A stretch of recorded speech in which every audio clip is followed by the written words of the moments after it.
Hi, నేను మీ doctor Nagabandi Kiran Kumar, Nagabandi dental hospitals, professor and PG guide with 20 years of experience.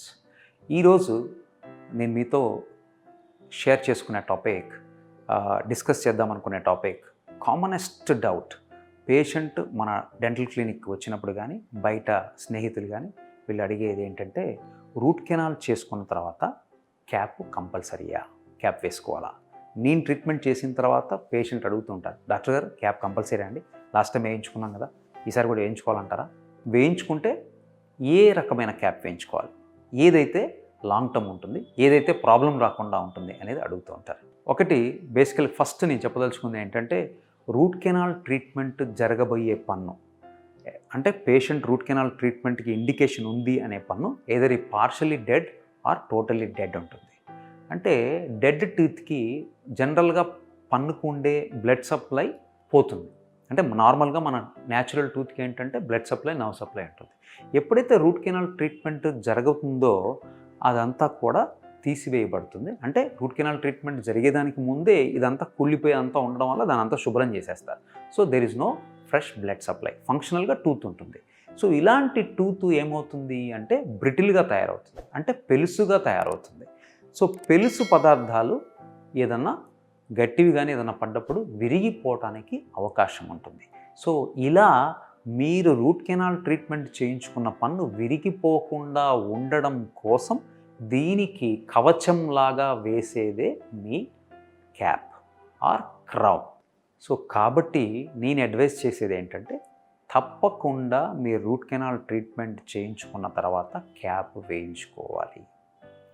వేయించుకోని పక్షంలో మనం తీసుకునే ఆహార పదార్థాల్లో ఏది ఎప్పుడు మన పన్ను కింద గట్టిది పడుతుంది, ఎలా పడాలి మనం నిర్దేశించలేము. కాబట్టి గట్టిది పడ్డప్పుడు పన్ను విరిగిపోతే ఆ పన్నే తీసివేయాల్సి వస్తుంది. కాబట్టి తప్పకుండా రూట్ కెనాల్ ట్రీట్మెంట్ తర్వాత క్యాప్ వేయించుకోవాలి. ఇది ఫస్ట్. సెకండ్, ఏ విధమైన క్యాప్ వేయించుకోవాలి? ఈ క్యాప్లో చాలా రకాలు ఉన్నాయి. డాక్టర్ గారు మీకు 4-5 రకాలు చెప్తారు, ఇది ఎంతండి, ఇది ఎంతండి, ఇది ఎంతండి, ఏది వేయించుకోవాలి. సో దీంట్లో కూడా సింపుల్గా నేను చెప్పేది ఒక్కటే మీకు. ఒకటి ఏంటంటే మెటల్ క్యాప్స్ ఉంటాయి, తర్వాత పింగాణి క్యాప్స్ ఉంటాయి. ఓకే, తర్వాత ఎందుకు పింగాణినే వాడాలి, ఎందుకు ఇంకో వేరే మెటీరియల్ ఎందుకు వాడకూడదు అంటే, పింగాణి అనేది bad conductor of heat and cold. మన ఎనామెల్ లాగా, అంటే మన ఎనామెల్కి ఏదైతే గుణం ఉంటుందో పింగాణికి కూడా అదే గుణం ఉంటుంది. అందుకే మనం పింగాణిని సెలెక్ట్ చేసుకున్నాం, వేరే దాన్ని సెలెక్ట్ చేసుకోలేదు. It's a bad conductor of heat and cold. అంటే మనకు చల్లటిది వేడిది తగిలినప్పుడు ఎనామెల్ ఎట్లా పనిచేస్తుందో మీకు పింగాణి అలా పనిచేస్తుంది. కాబట్టి పింగాణి, ఈ పింగాణిలో మనకి లోపట మెటలు, బయట ఒక పింగాణి పొర ఉండే తొడుగులు ఉంటాయి, పూర్తిగా పింగాణి ఉండే తొడుగులు ఉంటాయి. సో పింగాణి బై నేచర్ బ్రిటిల్ మెటీరియల్ మళ్ళీ అగైన్. సో దాన్ని బ్రిటిల్గా కాకుండా గట్టిగా తయారు చేయడం కోసం, స్ట్రాంగ్, దానికి స్ట్రెంగ్త్ ఇవ్వడం కోసం, దాన్ని రీఎన్ఫోర్స్ చేయడం కోసం పూర్వం ఎర్లియర్ డేస్లో ఫస్ట్లో పింగాణి వచ్చిన రోజుల్లో లోపల థిన్ లేయర్ ఆఫ్ మెటల్ వేసి దానిపైన పింగాణి పొర వేసేవాడు. దానికి స్ట్రెంగ్త్ ఇవ్వడం కోసం, స్టెబిలిటీ ఇవ్వడం కోసం. దాని స్ట్రెంగ్త్ వైజ్గా లోపల మెటల్ రీఎన్ఫోర్స్ చేయడం వల్ల ఫుల్ స్ట్రెంగ్త్ వచ్చేస్తుంది, అన్ని తినొచ్చు, అన్ని కొరకొచ్చు.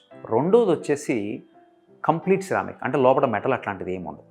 సో దీన్ని స్ట్రెంగ్త్ని రీఎన్ఫోర్స్ చేయడం కోసం జిర్కోనియం ఆక్సైడ్ లేయర్ అని ఒకటి వేస్తారు. దాన్ని జిర్కోనియం క్రౌన్స్ అంటారు. ఇది completely metal free ceramic or all ceramic అంటారు. ఈ 2 రకాల క్రౌన్స్, క్యాప్స్ ప్రధానంగా అందుబాటులో ఉన్నాయి. సో వీటిలో డిఫరెంట్ కంపెనీస్, దాన్ని బట్టి బ్రాండ్ వాల్యూని బట్టి దాని కాస్ట్ అనేది వ్యారీ అవుతూ ఉంటుంది. సో ఇక్కడ నేను ఈ 2 విషయాలు చెప్పిన తర్వాత మీకు చెప్పదలుచుకుంది ఏంటంటే, ఈ 2 రకాల తొడుగుల్లో ఏదైనా మీరు వేయించుకోవచ్చు.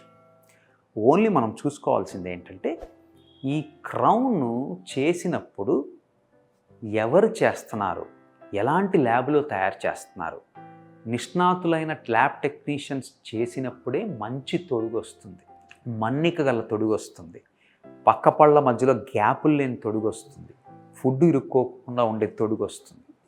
కాబట్టి మెటల్ పింగాణి వేసుకున్నా, కంప్లీట్ పింగాణి వేసుకున్నా మనం చూసుకోవాల్సింది ఏంటంటే, మనం వెళ్ళే డాక్టర్ గారు ఇది ఈ ల్యాబ్కి సంబంధించి ఎలా తయారు చేస్తారు ఏంటనేది డాక్టర్ గారు చూసుకుంటారు.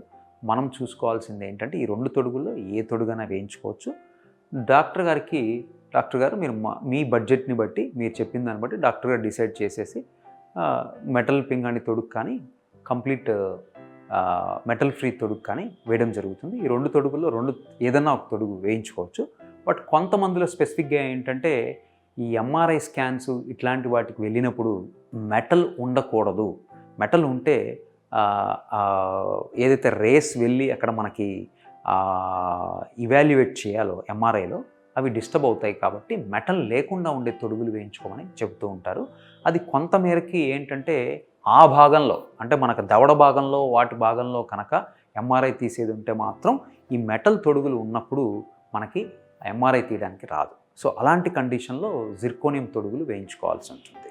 సో అలా కొంతమంది పేషెంట్లు వచ్చేసి కూడా నాకు ఎంఆర్ఐ తీయాలన్నారు, డాక్టర్ గారు ఈ క్యాప్ తీసేసి జిర్కోనియం తొడుగు వేయాలన్నారు అని కూడా తీయించేసుకొని అది వేసుకుంటూ ఉంటారు. బట్ అదర్వైజ్ జనరల్గా అయితే మెటల్ పింగాణి good quality or zirconium good quality crowns మీరు తప్పకుండా వేయించుకోవచ్చు అండ్ క్రౌన్ తప్పకుండా వేయించుకోవాలి.